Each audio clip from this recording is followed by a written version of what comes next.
उमंग उत्साह को नया संसार दो, अपने सपनों को नया आकार दो। भरो परो में ताकत परवाज बनो, अपनी उड़ान को नया विस्तार दो। मैं किरण अपने YouTube चैनल साहित्यिक सोष्ठियों में आप सभी का हार्दिक स्वागत करती हूँ। अभी तक हम क्रिया पढ़ रहे थे, जिसमें हमने कर्म के आधार पर क्रिया के दो भेद सकर्मक एवं अकर्मक किए थे। सकर्मक क्रिया के पुनः दो भेद होते हैं, एक कर्मक एवं द्विकर्मक। अभी तक हम यहाँ तक देख चुके। अगर आपने ये वीडियोस नहीं देखे तो आई बटन पे क्लिक कीजिए, वहाँ से आपको सकर्मक और अकर्मक क्रिया से संबंधित दो वीडियो उपलब्ध हो जाएंगे।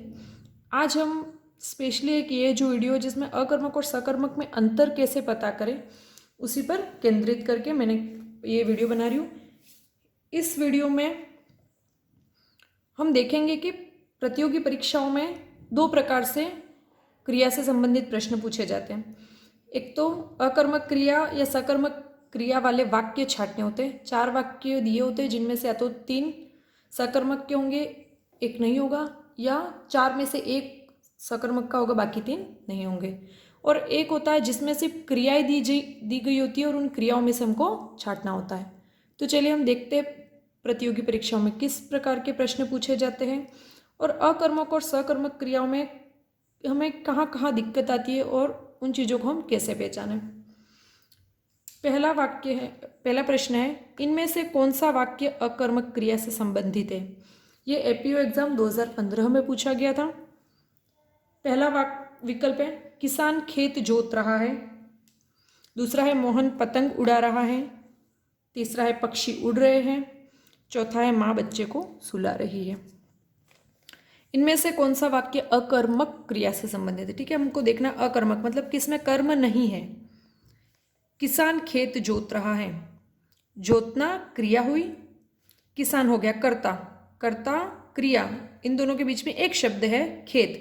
तो किसान क्या खेत जोत रहा है, तो खेत मतलब खेत यहाँ पर हमारे कर्म है। जरूरी नहीं कि हर प्रश्न में क्या के उत्तर से मिलने वाला जवाबी कर्म हो, है ना, वो वाक्य के निर्माण पर डिपेंड करता है। लेकिन हमने एक साइकोलॉजिकल फिट कर रखा है कि भाई क्या पूछा और जवाब आ गया मतलब वो कर्म हो गया, लेकिन ऐसा ज़रूरी नहीं है। मोहन पतंग उड़ा रहा है, मोहन कर्ता, उड़ना उड़ाना क्रिया, ठीक है, उड़ाना क्रिया यहाँ पर, और मोहन क्या उड़ा रहा है, तो पतंग उड़ा रहा है, तो यहाँ पर पतंग कर्म हो गया। पक्षी उड़ रहे हैं, आप बोलोगे भाई एक सेम है, तो हमने ऐसा ही एक वाक्य पहले भी देखा था जब हम सकर्मक और अकर्मक क्रिया पढ़ रहे थे, लेकिन वहाँ मैं आपको लिखवाना भूल गई थी। कमल पतंग उड़ा रहा है, तो यहाँ पर पतंग कर्म था, लेकिन पक्षी उड़ रहे हैं। उड़ना और उड़ाना दो अलग अलग क्रियाएं। उड़ाना जब क्रिया होगी तब वो सकर्मक होगी, लेकिन उड़ना जो है वो यहाँ पर आप लिख दीजिएगा अकर्मक क्रिया, है ना। तो ये हमारे अकर्मक क्रिया का उदाहरण था। कभी कभी जल्दी जल्दी में क्या कुछ चीज़ें छूट जाती है, तो ये करेक्शन आप लगे हाथों साथ में ही कर लीजिएगा। तो इससे पता चल गया हमको कि भाई हमको अकर्मक लिखना है। पक्षी यहाँ पर क्या है, करता है, कर्म नहीं है। उड़ कौन रहे, पक्षी उड़ रहे हैं, और उड़ना जो क्रिया है वो अकर्मक क्रिया है, इसलिए यहाँ पर सही उत्तर होगा पक्षी उड़ रहे, ये अकर्मक क्रिया का उदाहरण है। चौथा वाक्य भी देख लेते हैं हम। माँ बच्चे को सुला रही है, मैंने बताया था को आया तो 100% वहाँ पर क्या होगा, हमारे सकर्मक क्रिया। तो माँ किसको सुला रही है, तो बच्चे को, सुलाना क्रिया, और यहाँ पर बच्चा। तो देखो यहाँ क्या सुला रही है का उत्तर नहीं आएगा, किसे सुला रही है उसका उत्तर आएगा। तो हमेशा ज़रूरी नहीं कि क्या के उत्तर में ही जो है वही कर्म हो। तो यहाँ पर पक्षी उड़ रहे अकर्मक क्रिया। दूसरे प्रकार का वाक्य देखते हैं हम। इनमें से किस वाक्य में अकर्मक क्रिया प्रयुक्त हुई है। लड़का पत्र लिख रहा है, यूडीसी एग्जाम 2013 में पूछा गया था। लड़का कर्ता, लिखना क्रिया, और यहाँ पर बीच में एक वाक्य है, क्रिया के जस्ट पूर्व में है, और वो क्रिया किस पर डिपेंड हो रही है, उसी चीज पर। तो यहाँ पर ये हो गया कर्म। लड़का क्या लिख रहा है, पत्र लिख रहा है, तो ये तो हो गई हमारे सकर्मक क्रिया। वह पढ़ रहा है, वह करता है, पढ़ना क्रिया है। अब बोलोगे यहाँ पे करता है और क्रिया है, लेकिन यहाँ पर भी तो कर्म नहीं है, तो इन्हीं चीज़ों को लेकर के आज का स्पेशली ये वीडियो बनाया गया है। कुछ वाक्य निर्माण कभी ऐसे आते हैं, कुछ क्रिया स्वतः ही अकर्मक होती है, तो उनको देख करके ही अपन समझ जाते हैं, जैसे सोना, उड़ना और भी बहुत सारी जो मैं आपको लिखवा चुकी हूँ, तो वो जन्मजात अकर्मक क्रिया है। लेकिन कुछ क्रियाएं ऐसी होती है जो वाक्य निर्माण के आधार पर हम डिसाइड करते हैं कि वो सकर्मक है या अकर्मक है, और कुछ क्रियाएं स्वतः ही सकर्मक ही होती है। वह पढ़ रहा है, हमें किसी वाक्य में कर्म नहीं दिख रहा है, वो अप्रत्यक्ष रूप से उपलब्ध होता है, तो वहाँ पर हमको संभावना प्रकट करनी होती है, संभावित उत्तर की कल्पना करनी पड़ती है। तो हम यहाँ बोलेंगे वह पढ़ रहा है, तो वह क्या पढ़ रहा है? तो आप बोल रहे हो वह पुस्तक पढ़ रहा है, वह पत्रिका पढ़ रहा है, वो न्यूज़पेपर पढ़ रहा है, या कोई भी आप उत्तर तो देख सकते हो ना। तो यहाँ क्या का संभावित उत्तर निकल रहा है, मतलब पढ़ना क्रिया भी, यहाँ ये वाक्य भी क्या हो गया हमारे सकर्मक, और पढ़ना जो क्रिया है वो सकर्मक क्रिया है। बच्ची सो रही है, बच्ची सो कौन रही है? बच्ची, तो बच्ची हो गई कर्ता। सोना क्रिया, तो वैसे मैंने बताया था सोना क्रिया सदैव अकर्मक होगी।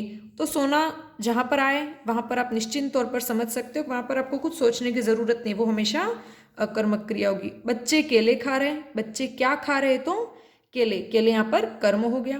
तो बाकी तीनों जो वाक्य है वो सकर्मक क्रिया के, भले वह पढ़ रहा है, यहाँ प्रत्यक्ष रूप से कर्म नहीं दिया गया है, लेकिन हमें संभावित, अगर आपको ये पेपर में आता है तो आप इन दो में कंफ्यूज होंगे, आप बोल रहे हो भाई क्या का उत्तर में वह तो आएगा नहीं, क्योंकि वह तो करता हो गया, फिर यहाँ पर भी नहीं है, इसमें भी नहीं है, तो आधे बच्चे सोचते कि शायद एक प्रश्न ही गलत है और छोड़ के आ जाते हैं। तो आपको ऐसा नहीं करना, आपको कभी कभी ऑप्शंस इस तरीके से दिए होते हैं जहाँ पर आपको संभावना प्रकट करनी होती है, और कल्पना के आधार पर आपको सकर्मक क्रिया है या अकर्मक क्रिया है इसको ज्ञात करना होता है। आगे देखते हैं, किस वाक्य में अकर्मक क्रिया है? ये असिस्टेंट जेलर 2013 में पूछा गया प्रश्न है। मोहन थक कर सो गया था, विदूषक सबको हंसा रहा था, माँ बच्चे को सुला रही थी, ठेकेदार मजदूरों को काम करवा रहा था। अब ये प्रश्न आया, तो देखो आप, ठेकेदार मजदूरों को काम करवा रहा था, को आया, आप समझ जाओ भाई सकर्मक क्रिया है। माँ बच्चे को सुला रही थी, को आया, सुलाना क्रिया के जस्ट पूर्व में को है, और तो ये आप समझ जाओगे भाई ये दोनों तो वाक्य सकर्मक के हो गए। अब हंसना और सोना, आप बोलोगे भाई दोनों क्रिया है, कैसी है? अकर्मक क्रिया है। अभी हमने देखा कि भाई हंसना क्रिया भी हम पढ़ चुके अकर्मक क्रियाओं में, कि कुछ क्रियाओं में तो अकर्मक क्रिया सोना भी है और हंसना भी है, तो यहाँ पर आपको कन्फ्यूजन होगा। अब इन दोनों वाक्यों को अपन डिटेल में देखते हैं। मोहन थक कर सो गया, मोहन हो गया हमारा कर्ता, सोना हो गया हमारे क्रिया। थक कर, मोहन क्या सो गया? तो थक कर इसका उत्तर आ रहा है, ठीक है। तो क्या आप सोचिए, क्या ये है संज्ञा वर्ण है थक कर? नहीं, यह संज्ञा या सर्वनाम शब्द है ही नहीं थकना, ठीक है। थक कर सो गया, ये अपने आप में थकना, थक कर, ये भी तो क्रिया हुई ना, तो यह कैसे होगा? तो यहाँ पर यह अकर्मक क्रिया है। लेकिन आप बोलोगे हंसना भी तो क्रिया अकर्मक है, फिर यहाँ पर ये वाक्य क्यों? इसका उत्तर नहीं होगा। विदूषक सबको हंसा रहा था, यहाँ पर आप गौर से देखिए क्या है, को के आगे क्या है? सब, तो ये सर्वनाम शब्द है, सबको। हमने पढ़ा था कि संज्ञा शब्दों के साथ विभक्ति चिन्ह अलग से जुड़ते हैं, जबकि सर्वनाम शब्दों के साथ जुड़ जाते हैं, जैसे मुझे, मुझको, उसको, तुमको, सबको। और ये सारे शब्द यदि किसी क्रिया के जस्ट पहले आ रहे हैं तो वो भी सकर्मक क्रिया के उत्तर होंगे। तो यहाँ विदूषक सबको हंसा रहा था, यहाँ भले हंसाना क्रिया है, हंसना, ठीक है, हंसाना है, इसलिए यहाँ पर ये भी सकर्मक का उदाहरण होगा। हंसाना है, हंसना नहीं है ना, ये भी ध्यान रखिएगा। तो हम सकर्मक और अकर्मक क्रिया के बारे में कुछ और चीज़ें जो लिख लेते हैं। कुछ वाक्य लिखे मैंने सकर्मक क्रिया से संबंधित है। राम पुस्तक पढ़ता है, पढ़ता है पढ़ना क्रिया, राम करता है, और पुस्तक हमारे हो गया कर्म। राम क्या पढ़ता है? पुस्तक। राम कविता सुनाता है, सुनाना क्रिया, क्या सुनाता है? कविता। राम शरबत पीता है, क्या पीता है? शरबत। राम फल खाता है, क्या खाता है? फल। तो यहाँ पर हमने सीधा एक ही प्रश्न पूछा, क्या, सारे क्या प्लस क्रिया, क्रिया के साथ क्या प्रश्न जोड़ करके हमें जो उत्तर मिले, पुस्तक, कविता, शरबत, फल, ठीक है, ये सारी जितनी भी चीजें आपने देखी वो निर्जीव चीजें हैं।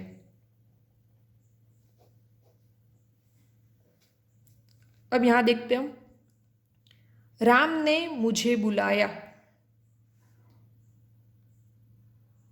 मैं, मेरा का जो कर्म कारक का रूप है वो होता है मुझे या मुझको। तो राम ने किसे बुलाया? मुझे बुलाया। राम सबको पढ़ाता है, किसे? सबको, उसको, तुमको, जो भी हो। मैंने राम को सुलाया, किसे सुलाया? राम को। वह सीता को डराता है, किसको? सीता को। तो यहाँ पर हमने जितने भी प्रश्न पूछे वो किस या किसे या किसको प्लस क्रिया के साथ, और ये जितने भी उत्तर मिले, मुझे, सबको, राम को, सीता को, ये सारे उत्तर आप देख सकते हो कि ये सजीव प्राणियों के मिले। तो क्रिया के साथ क्या प्रश्न पूछने पर हमेशा हमें निर्जीव उत्तर मिलेगा, जो जवाब मिलेगा वो निर्जीव वस्तु का होगा, तथा किसे, किसको इत्यादि प्रश्न पूछने पर हमेशा हमें सजीव का उत्तर प्राप्त होगा। हिंदी में 8 कारक होते हैं, लेकिन सिर्फ कर्ता और कर्म कारक ऐसे होते हैं जिनके साथ विभक्ति चिन्ह कभी तो जुड़ करके आते हैं और कभी नहीं लगते। हम कर्म के आधार पर क्रिया के भेद पढ़ रहे हैं, तो हमको यहाँ पर कर्म ढूंढना है, और कर्म का विभक्ति चिन्ह होता है को। जैसे कि ये जो बात कहना चाहते हैं उसको इस छोटे से एग्जाम्पल के द्वारा देख लेते हैं। वह जयपुर गया, यह वाक्य दिखने में बिल्कुल साधारण है। अगर यहाँ पर देखें तो वह जयपुर को गया, यहाँ पर जयपुर के पीछे को विभक्ति चिन्ह, लेकिन वो अंडरस्टूड है, भले यहाँ पर लगा नहीं है। तो यही बात है कि कभी तो विभक्ति चिन्ह जुड़ के आते हैं और कभी वो नहीं लगते हैं। वह जयपुर से आया, यहाँ से पीछे विभक्ति चिन्ह जुड़ा हुआ है, लेकिन यहाँ पर नहीं जुड़ा हुआ है। तो विभक्ति चिन्हों के माध्यम से भी हमको पता चलेगा कहाँ पर कर्म है और कहाँ नहीं है। तो कर्म कारक का विभक्ति चिन्ह होता है हमारे को। कर्म कारक का विभक्ति चिन्ह हो गया हमारे को। तो इसीलिए हम कहते हैं कि भाई जहां पर को क्रिया के जस्ट पहले अगर कोई शब्द है और उसके साथ में को विभक्ति चिन्ह लगाए तब तो वो कर्म होगा, और उसके अलावा जितने भी विभक्ति चिन्ह हैं उनके साथ अगर कोई शब्द है तो वो सकर्म क्रिया का उदाहरण नहीं होगा, अर्थात वो कर्म नहीं होगा। क्यों नहीं होगा तो देखते हैं। वह, इस वाक्य में आप देख सकते हैं वह जयपुर गया, तो वह तो यहाँ पर हो गया हमारे कर्ता। गया मतलब जाना, क्रिया, कर्ता है, क्रिया है। किसी भी हिंदी में किसी भी वाक्य के निर्माण में 3 चीजें होती है, कर्ता, कर्म और क्रिया। इन 3 से मिलकर के हमारा एक आदर्श वाक्य बनता है, लेकिन कर्म जरूरी नहीं है। कर्म के अभाव में भी कर्ता और क्रिया मिलकर के हमारे वाक्य का निर्माण कर सकते हैं।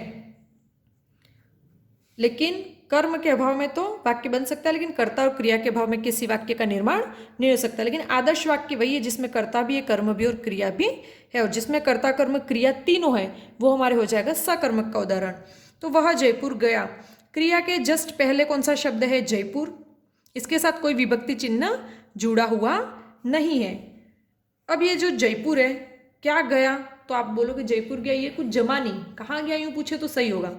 लेकिन अब ये जो जयपुर है ये क्या संज्ञा शब्द है? तो हाँ, यह स्थान है और स्थान संज्ञा शब्द है।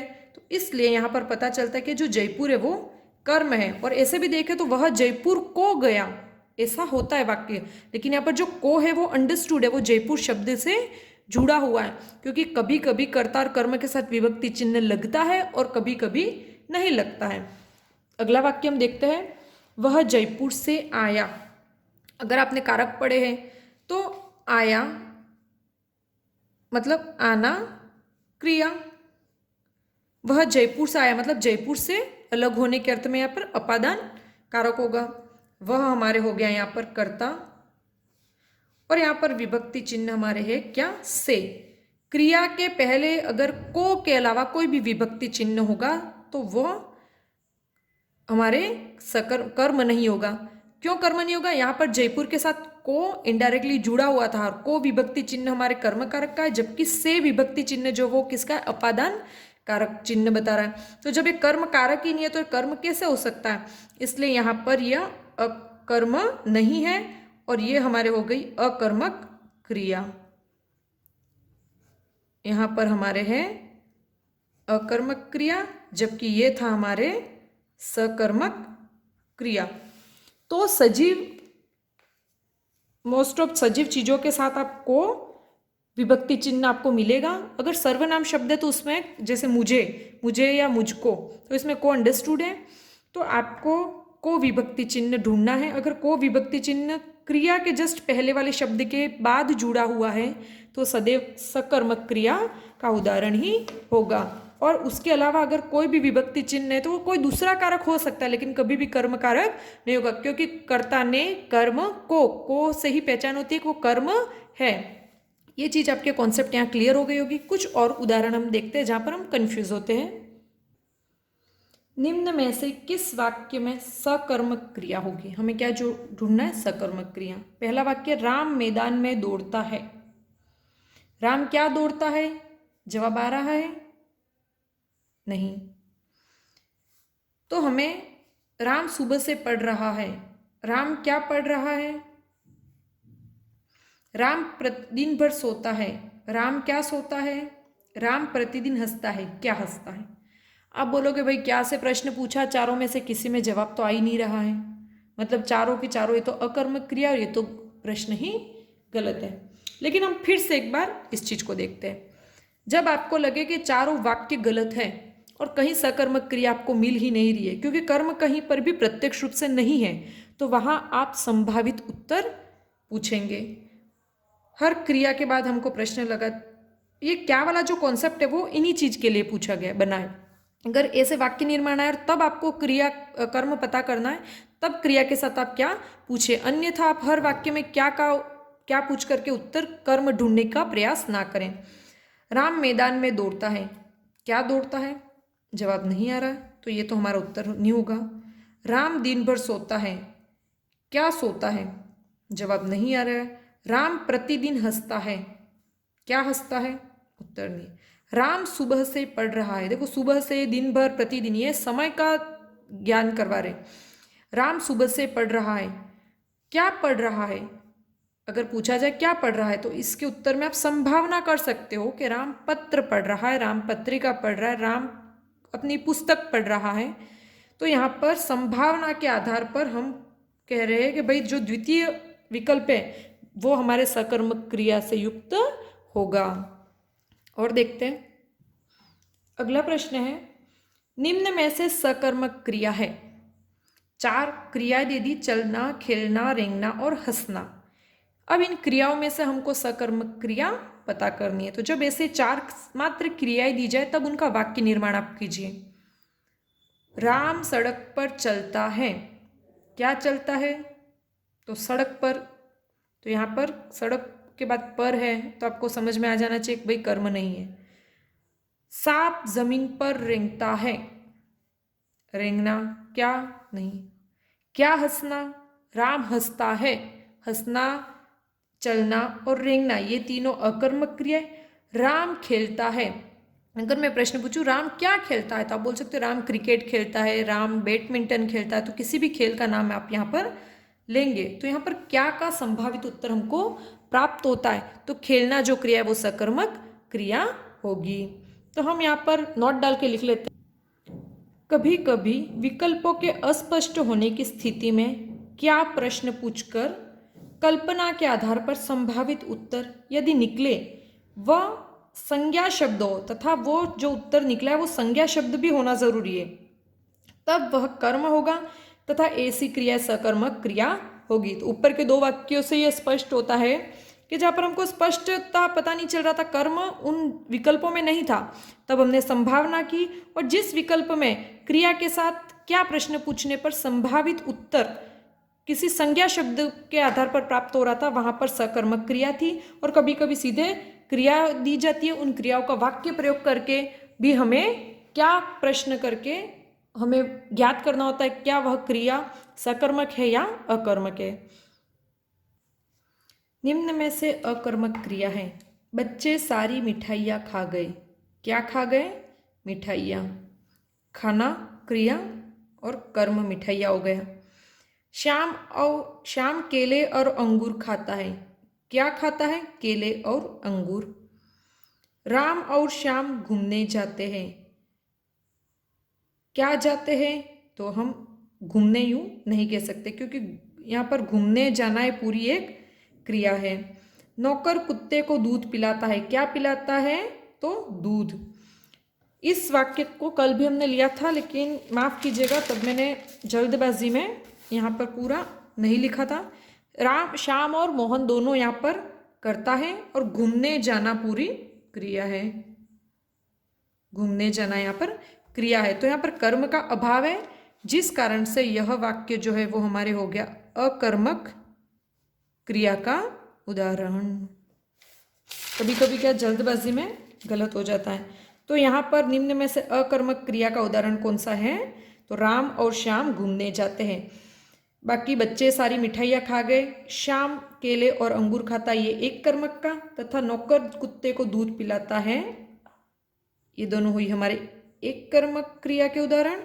और ये हमारे क्या पिलाता है? तो दूध, और किसे पिलाता है? तो कुत्ते को। तो दो कर्म हो गए, दो प्रश्न पूछे हमने, तो ये हो गए हमारे द्विकर्मक क्रिया के उदाहरण। और कुछ उदाहरण लिखे मैंने। राम हंसता है। आप बोलोगे हाँ हंसना क्रिया तो हमारे अकर्मक है, तो यहाँ पर कर्म का अभाव है, और ये हो गई हमारे अकर्मक क्रिया का उदाहरण। अगला वाक्य देखते हैं। राम करता, हंसना क्रिया। राम ने उसको हंसाया।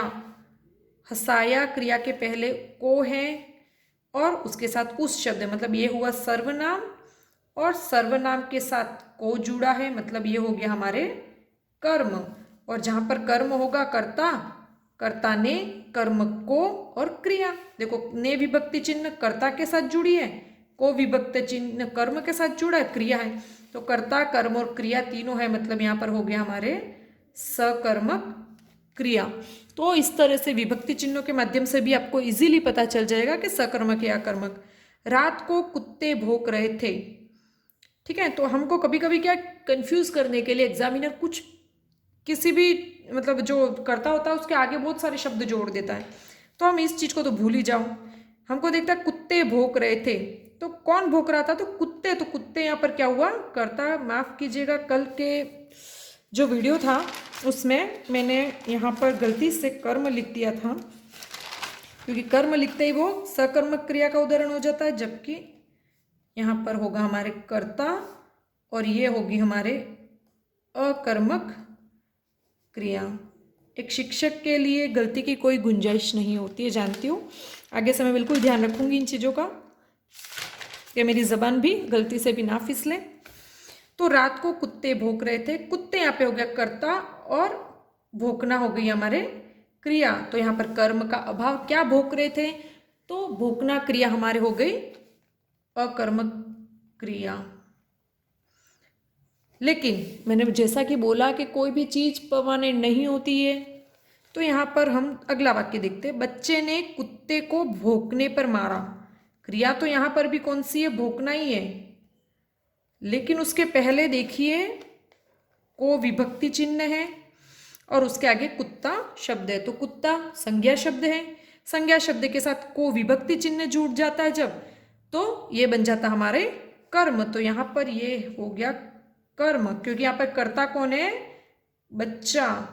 यहाँ पर बच्चा करता है, कुत्ते को कर्म है तथा भौंकना क्रिया है। तो ये सिमिलर दिखने वाला वाक्य, लेकिन ये है सकर्मक, जबकि इसके पहले हमने जो वाक्य पढ़ा था वो हमारे था अकर्मक वाक्य।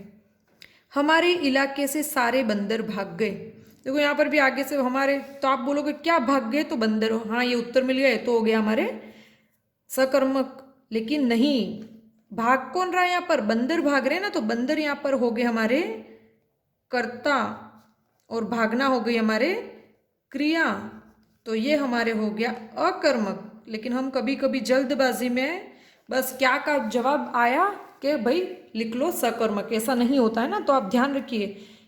क्या भाग गए थोड़ी बोलेंगे हम, कौन भाग गया तो बंदर भाग गए, लेकिन क्या का कोई उत्तर नहीं है क्योंकि यहाँ कर्म है ही नहीं। अगला देखते हैं, जंगली हाथी भाग गया। यहाँ पर भी अपन बोलेंगे तो क्या भाग गया, तो भाई हाथी नहीं, जंगली जो है वो हाथी की विशेषता है, ठीक है। तो ये जंगली शब्द तो यहाँ पर हो गया विशेषण, हाथी हो गया यहाँ पे कर्ता और भागना हो गई यहाँ पर क्रिया। मतलब यहाँ पर भी कर्म का अभाव है और ये वाक्य भी हमारा हो गया अकर्मक क्रिया से संबंधित। अगला वाक्य देखते, पक्षी दाना चुग रहे हैं। पक्षी कर्ता, चुगना क्रिया, दोनों के बीच में शब्द है दाना। पक्षी क्या चुग रहे, दाना, और दाना शब्द क्या संज्ञा है, तो जी हाँ, तो ये हो गया हमारे कर्म, और कर्म होने के कारण ये हो गई हमारे सकर्मक क्रिया। दशहरा मनाया जा रहा है, मनाना क्रिया, लेकिन यहाँ पर दशहरा जो है वो कर्ता है, क्योंकि कोई भी वाक्य कर्म और क्रिया से कभी भी नहीं बनेगा। कोई भी वाक्य कर्ता और क्रिया से तो बन सकता है, लेकिन कर्म और क्रिया के साथ नहीं। तो यहाँ से भी स्पष्ट है भाई, क्रिया है तो उसके आगे कर्ता ही होगा अगर एक ही शब्द है तो ये भी हो गया हमारे अकर्मक क्रिया का उदाहरण। बस की प्रतीक्षा में यात्री खड़े हैं, खड़े, खड़े रहना क्रिया हो गई, और कौन खड़ा है, तो यात्री खड़े, तो यात्री यहाँ पर खड़े रहने का काम कर रहे हो, जो काम करता है वो तो कहलाता है कर्ता, तो यहाँ पर भी कर्म का अभाव है, इसलिए यह वाक्य भी हमारे हो गया अकर्मक क्रिया का उदाहरण। युवतियां जा रही है, जाना क्रिया, और युवतियां यहाँ पर होगी कर्ता है, हमारे पास क्रिया है, लेकिन कर्म का हमारे पास अभाव है, इसलिए यह वाक्य भी हमारे हो गया अकर्मक क्रिया का उदाहरण। मौसी जलेबियां लाई, कौन लाई, तो मौसी लाई, लाने वाली तो हो गई भाई कर्ता, लाना जो है वो हमारी हो गई क्रिया, और मौसी क्या लाई, तो लाई थी जलेबियां, तो ये टेस्टी जलेबियां जो है वो हमारी हो गई कर्म, तो ये वाक्य हमारे हो गया सकर्मक क्रिया का उदाहरण। आगे देखते हैं, माली ने खरीदा, अनिल लिखेगा, राजन ने पढ़ी, राम सोया। 4 वाक्य है, इन चारों वाक्यों में हमको संभावित उत्तर ज्ञात करने हैं।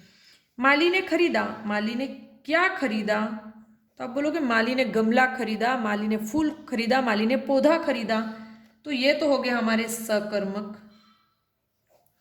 अनिल लिखेगा, अनिल क्या लिखेगा, अनिल पत्र लिखेगा, अनिल कविता लिखेगा, अनिल लेख लिखेगा, क्या के उत्तर में हमको जवाब मिलता है, और ये हो गया हमारे सकर्मक क्रिया। संभावित उत्तर कल्पना के आधार पर उत्तर निकालने हमको है ना। राजन ने पढ़ी, राजन ने क्या पढ़ी, तो राजन ने भाई किताब पढ़ी, तो यहाँ पर भी हो गया हमारे सकर्मक। राम सोया, राम क्या सोया, तो भाई राम क्या सोया का कोई उत्तर नहीं निकलता, इसलिए यहाँ पर ये हो गए हमारे अकर्मक। और अंतिम देखते हमने, मैंने एक अच्छी कहानी पढ़ी, पढ़ना क्रिया, क्या पढ़ी, तो कहानी, ये हो गया कर्म, और किसने पढ़ी, तो मैंने, ये जो है वो हो गई हमारे कर्ता। कर्ता है, कर्म है, और क्रिया है, जिस वाक्य में कर्ता कर्म क्रिया तीनों होंगे वो हमारे हो जाएगा सकर्मक क्रिया। तो इस पूरे अकर्मक सकर्मक इन सारे उदाहरणों के माध्यम से मैं बस इतना समझाना चाहती थी कि हमेशा क्या के पीछे मत पड़े रहना। जरूर नहीं कि क्या के उत्तर में ही कर्म हो, और हमें क्रिया के जस्ट पहले जो शब्द है उसके साथ अगर को विभक्ति चिन्ह जुड़ा है तो कर्म का विभक्ति का चिन्ह होता है को, तब तो वो कारक कर्म होगा। अन्यथा कोई अन्य विभक्ति चिन्ह लगा हुआ क्रिया के पहले का अगर शब्द है तब वो शब्द किसी अकर्मक क्रिया का उदाहरण होगा। सकर्मक क्रिया को और अकर्मक क्रिया को पहचानने के लिए हमें वाक्य में किन किन बातों का ध्यान रखना होता है, यह आज हमने पढ़ा। अगर फिर भी आपको किसी वाक्य में क्रिया का ज्ञान नहीं हो और संभावित उत्तर अर्थात कल्पना के आधार पर आपको क्या का जवाब मिल जाता है, और वो जो जवाब मिलता है वो कोई संज्ञा शब्द है, वो शब्द संज्ञा शब्द होना जरूरी है ना। अगर वो संज्ञा शब्द होता है तभी वो कर्म होगा, अन्यथा वो कर्म नहीं है और वो क्रिया अकर्मक का उदाहरण होगी। तो इस प्रकार से आज हमने सकर्मक और अकर्मक में संभावित क्या के आधार पर और को विभक्ति चिन्ह के आधार पर कैसे पहचान करें, इन 3 प्रकार से हमने क्रियाओं को पहचानना सीखा। तो यहाँ पर हमारा ये जो टॉपिक है वो समाप्त होता है। धन्यवाद।